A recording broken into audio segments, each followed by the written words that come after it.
Yayi Hendro Tanoy. Kedadosan menapa ingkang katemben katempuh? Pun kakang ora mangasih. Prayoga digawa ning panti usaha kanggo eneng ana yo ing panti usaha.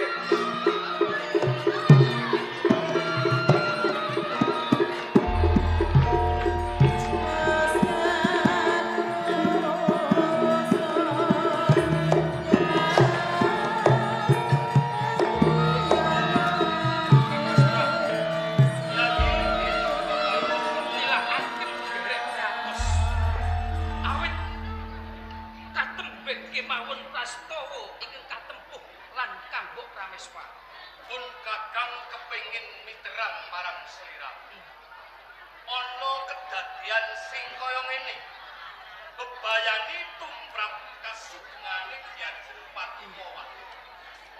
Yayi, sapertimu sapa prajurit sing olah legaden ana ing sakiwa tengening taman.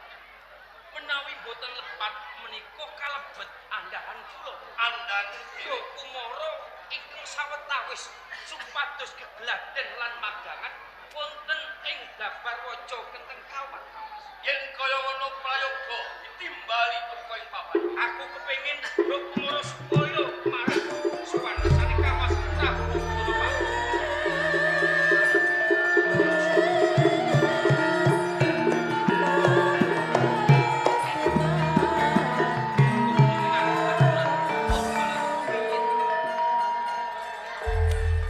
Marang sira Sabda dawuh patimbalan sira. lagi tumindak apa? Nembe kemawon gegladi olah Wilaraga sapa Jaya. Kegeladen olah Wiloro. Kasinggihan Kowe ngerti apa?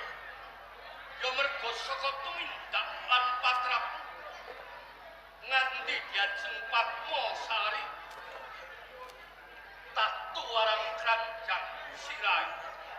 Yen kaya ngono kowe sawening prajurit kenglerwo marang kewajiban satemah bebayani marang garwani pangarsan ora ing Pandal.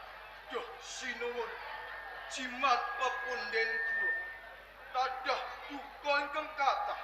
Kula menika mboten mangertosi bilih sisip semberipun anggen kula gegladen.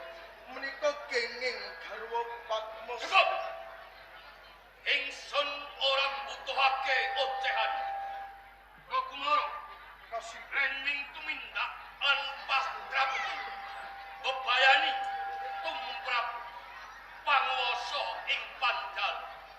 Ingsun Nalendra adil sing taasta. Sabda pandita pangandikaning Nalendra. Pindhane wong Kresna kang tumetes ing delanjang seta. Merga kowe luput ing ari kalanggan iki ingsun panguwasa ing Pandal. Midana marang Brakumara. Sira ingsun pidana pati.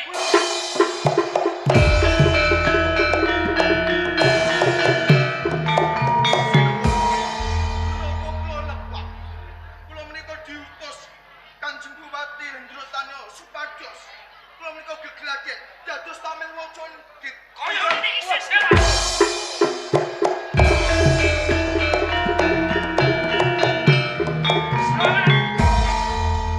Logine kowe wani mancai dawuh pangandikane Kang Mas Menopati Pangarsa ing Penjal. Namung kasunyatane ngoten.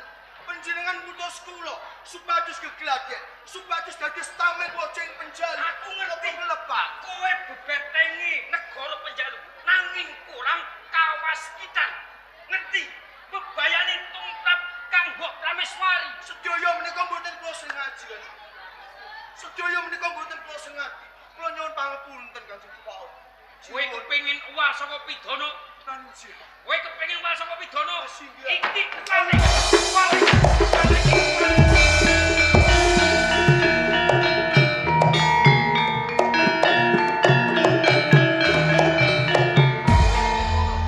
Babar bisa bisa. Rayangi ketok. Yen to kowe njaluk pangapura rampung perkara.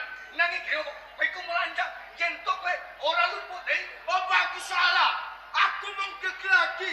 Aku kula mentah para prajurit ing Panjalu. Sopo sing paling dawuh sembah ning Panjalu.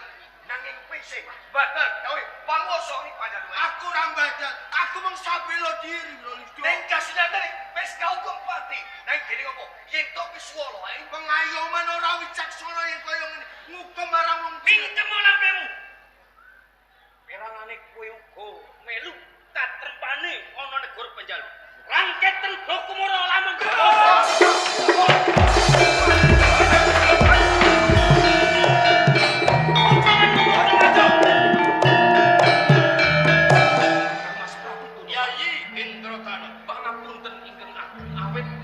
kirang kawas kita anggen kula gadah anggahan kados Bokumara nanging panjenengan ampun anteng tinggal perkawis menawi ngantos Bokumara damel kastawa wonten Panjalu nyawa kula dados pepahanipun kepareng nyuwun pamit.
Senopati Rucah.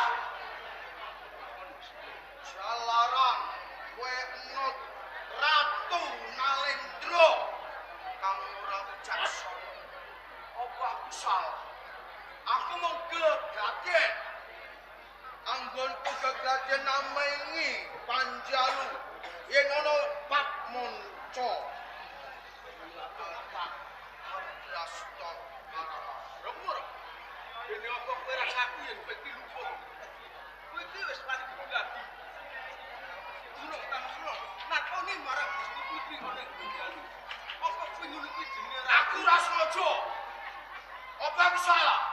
lamun kowe ora sengaja, nanging kowe tetep luput. Yo iki salah parah.